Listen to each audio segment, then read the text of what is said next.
ಈ ಬಾರಿಯ ಕೇಂದ್ರ ವಿತ್ತ ಸಚಿವೆ ಶ್ರೀಮತಿ ನಿರ್ಮಲಾ ಸೀತಾರಾಮನ್ರವರು ತಮ್ಮ ನಿರ್ಮಲವಾದ ಮನಸ್ಸಿನಿಂದ ಕೈಗಾರಿಕೆಗಳ ಅಭಿವೃದ್ಧಿಗೆ MSME ಅಭಿವೃದ್ಧಿಗೆ ಪೂರಕವಾದ ಬಜೆಟನ್ನು ಮಂಡಿಸಿದ್ದಾರೆ ಅಂತ ಹೇಳ್ಬೋದು.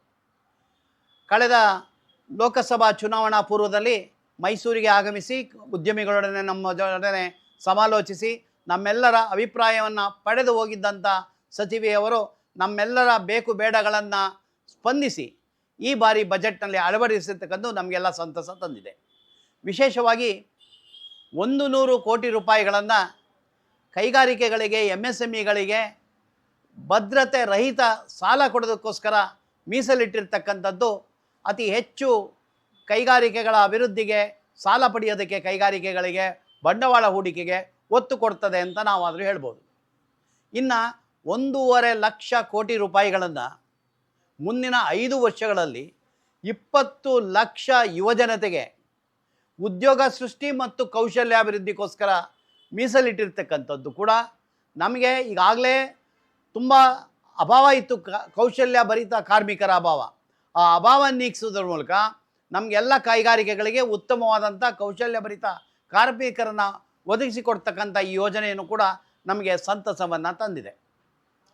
ಇನ್ನು ವಿಶೇಷವಾಗಿ ನಮಗೆ ಬೇಕಾಗಿರ್ತಕ್ಕಂಥದ್ದು ಕೈಗಾರಿಕಾ ಕಾರ್ಮಿಕರು ನಮ್ಮ ನಗರ ಪ್ರದೇಶ ಅಲ್ಲದೆ ಗ್ರಾಮೀಣ ಪ್ರದೇಶದಿಂದ ಮೈಸೂರಿಗೆ ಬರ್ತಾಯಿದ್ರು, ನಗರ ಪಟ್ಟಣಗಳಿಗೆ ಬರ್ತಾಯಿದ್ರು. ಅವರಿಗೆ ವಸತಿ ಸೌಕರ್ಯ ಬೃಹತ್ ಸವಾಲಾಗಿತ್ತು. ಈ ಸಂದರ್ಭದಲ್ಲಿ ನಾವು ಅವರಿಗೆ ವಿನಂತಿಸಿದ ಹಾಗೆ ಕೈಗಾರಿಕಾ ಪ್ರದೇಶಗಳಲ್ಲಿ ಕೈಗಾರಿಕಾ ಕಾರ್ಮಿಕರಿಗೆ ವಸತಿ ಮತ್ತು ಡಾರ್ಮೆಟ್ರಿಗಳನ್ನು ನಿರ್ಮಾಣಕ್ಕೋಸ್ಕರ ಕೇಂದ್ರ ಸರ್ಕಾರದ ಒತ್ತು ಹಣಕಾಸಿನ ನೆರವಿನೊಡನೆ ನಿರ್ಮಾಣ ಮಾಡ್ತೇನೆ ಅಂತ ಹೇಳಿರ್ತಕ್ಕಂಥದ್ದು.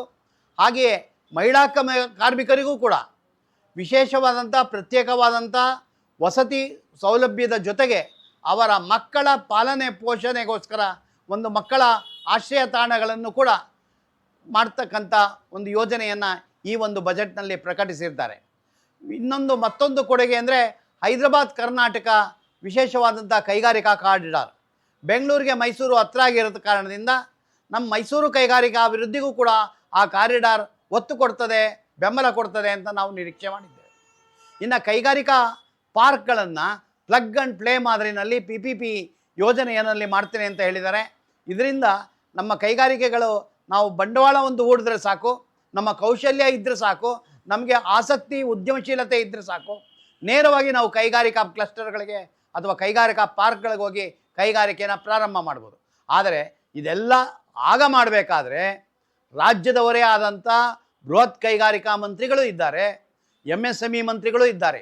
ಇವರಿಬ್ಬರೂ ಕೂಡ ಆಸಕ್ತಿ ವಹಿಸಿ ಆಗಿಂದಾಗ್ಗೆ ರಾಜ್ಯದ ಎಲ್ಲ ಭಾಗಗಳಲ್ಲೂ ಕೂಡ ಪ್ರಗತಿ ಪರಿಶೀಲನಾ ಸಭೆ ಮಾಡ್ತಾ ಕೇಂದ್ರ ಸರ್ಕಾರದ ಯೋಜನೆಗಳ ಅನುಷ್ಠಾನಕ್ಕೆ ಅವರು ಒತ್ತು ಕೊಡಬೇಕು, ಯೋಜನೆಗಳನ್ನು ರಾಜ್ಯಕ್ಕೆ ಕರೆತರಬೇಕು.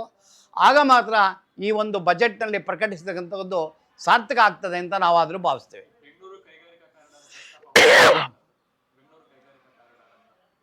ಬೆಂಗಳೂರು ಹೈದರಾಬಾದ್ ಕೈಗಾರಿಕಾ ಕಾರಿಡಾರ್ ಮಾರ್ಗದಲ್ಲಿ ವಿಶೇಷವಾದಂಥ ಕೈಗಾರಿಕಾ ವಲಯಗಳು ಬರ್ತವೆ.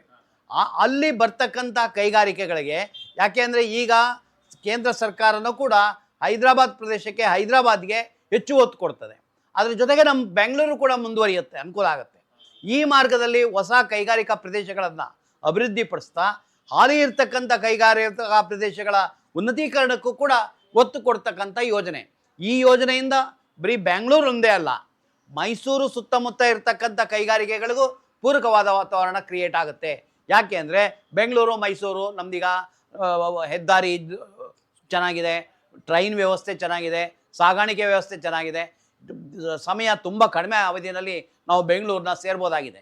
ಈ ಹಿನ್ನೆಲೆಯಲ್ಲಿ ಮೈಸೂರಿನ ಭಾಗದ ಚಾಮರಾಜನಗರ ಭಾಗದ ಕೈಗಾರಿಕೆಗಳಿಗೂ ಕೂಡ ಈ ಒಂದು ಹೈದರಾಬಾದ್ ಕರ್ನಾಟಕದ ಕಾರಿಡಾರ್ ಪೂರಕವಾಗ್ತದೆ ಅಂತ ನಾನಾದರೂ ಭಾವಿಸ್ತೇನೆ.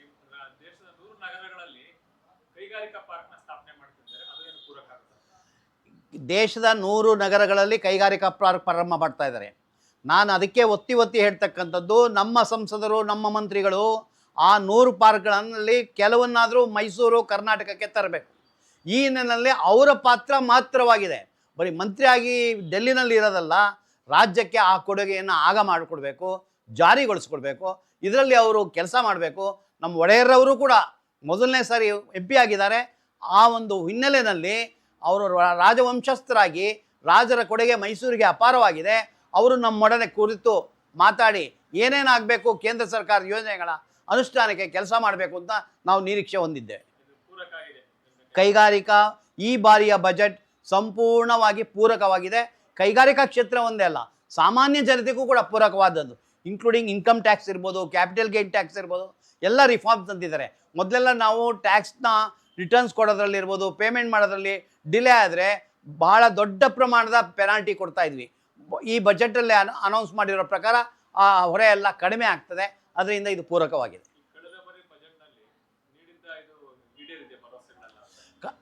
ಅದನ್ನೇ ನಾನು ಹೇಳಿದ್ದು, ಕಳೆದ ಬಾರಿ ಬಜೆಟ್ ಆಗಲಿ ಯಾವುದೇ ಬಜೆಟ್ಗಳಾಗಲಿ ಅದು ಅನುಷ್ಠಾನ ಆಗಬೇಕಾದ್ರೆ ನಮ್ಮ ಸಂಸದರು ನಮ್ಮ ಮಂತ್ರಿಗಳು ಕೆಲಸ ಮಾಡಬೇಕು. ಹಿಂದೆ ಆ ಪ್ರಮಾಣದಲ್ಲಿ ಕೆಲಸ ಆಗಿಲ್ಲ ಅಂತ ನಮ್ಮ ಭಾವನೆ ಇದೆ. ಈ ಬಾರಿ ಆಗಬೇಕು ಅನ್ನೋ ನಾವು ನಿರೀಕ್ಷೆ ಹೊಂದಿದ್ದೇವೆ.